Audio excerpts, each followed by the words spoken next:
Welcome back, gardeners and growers. If you've ever looked at your compost pile and thought, why does this take so long to break down? Then today's method is going to change the way you see compost forever. In this guide, I'll share exactly what happened when we layered compost with grass clippings, left it for 30 days, and opened it up to discover the transformation inside. Spoiler alert, it turned into some of the richest, most microbe-packed material we've ever seen, and the plants absolutely loved it. Let's start with the basics. Composting works on a balance between carbon-rich materials, the browns, and nitrogen-rich materials, the greens. Most gardeners know this, but what many don't realize is that grass clippings, something almost everyone has access to, are one of the most powerful nitrogen boosters you can add to your compost. Freshly cut grass is like a turbocharger for microbial activity. When combined with mature compost, the results are nothing short of amazing. Here's what we did. Instead of tossing grass clippings into a random pile where they usually mat together, go slimy, and start to stink, we used them strategically.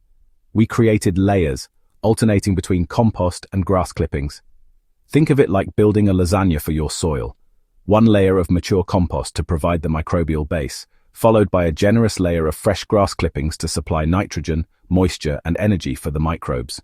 We kept repeating this until we had a neat stack about 2 feet high. The key here is moisture control. Grass clippings already have high water content, so they can cause anaerobic or oxygen-poor conditions if piled too thick. To avoid this, we made sure each grass layer was no more than 2 inches thick. On top of that, we sprinkled in some dry carbon material, like shredded leaves, cardboard, or straw, just to make sure airflow stayed balanced. Finally, we gave the entire stack a light watering to activate the microbes, then covered it with a tarp to hold in heat and prevent it from drying out. Now here's the magic. Within just a few days, the pile started heating up dramatically. If you've ever measured the temperature of an active compost pile, you know it can easily reach 140 to 160 degrees Fahrenheit, or about 60 to 70 degrees Celsius. That's hot enough to kill weed seeds, break down pathogens, and, well, accelerate decomposition like crazy. When we checked the pile at the end of the first week, steam was rising as soon as we pulled the tarp back. The smell, sweet, earthy, and clean.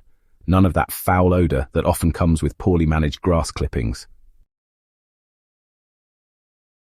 By the second week, the transformation was visible. The bright green clippings had already darkened, and the texture was beginning to crumble, instead of clump. Worms were starting to show up at the edges, drawn by the warmth and the decaying organic matter. By week 3, the worms had moved in full force, working the edges while the center of the pile stayed hot and active. When we turned the pile open, what we found was nothing short of gardening gold. The grass clippings had completely broken down, blending seamlessly with the compost. Instead of slimy mats, we had dark, rich, humus-like material that smelled like a forest floor after a rainstorm. The structure was crumbly, light, and full of microbial life. This wasn't just compost, it was super compost, infused with nitrogen, balanced by carbon, and teeming with beneficial organisms ready to enrich the soil. So why does this method work so well? The answer lies in synergy. Compost on its own has microbes, but it often needs fresh fuel to keep those microbes thriving. Grass clippings, when used carefully, provide that fuel. The microbes go into overdrive, breaking everything down faster and more completely. It's like giving your compost pile an all-you-can-eat buffet of fresh greens while still maintaining balance thanks to the layering process. The best part is how the plants responded once we used this material. We added it to a raised bed of leafy greens, and within a week, the color of the leaves deepened into a vibrant, healthy green.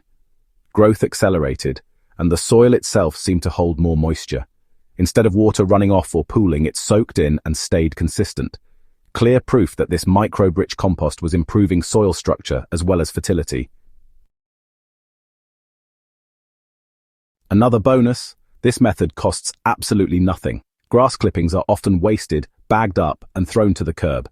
But in reality, they're one of the most valuable soil resources you have access to right in your backyard. When paired with compost, which many of us are already making, The two combine into a system that multiplies the results while cutting down on waiting time. Of course, there are a few things to keep in mind. Avoid using clippings from lawns treated with herbicides or pesticides, as these chemicals can persist in compost and harm your plants. Also, don't overload the pile with grass. Remember, thin layers work best. Finally, keep the pile covered and moist but not soggy. With those simple rules in place, you'll be amazed at what you can produce in just a month.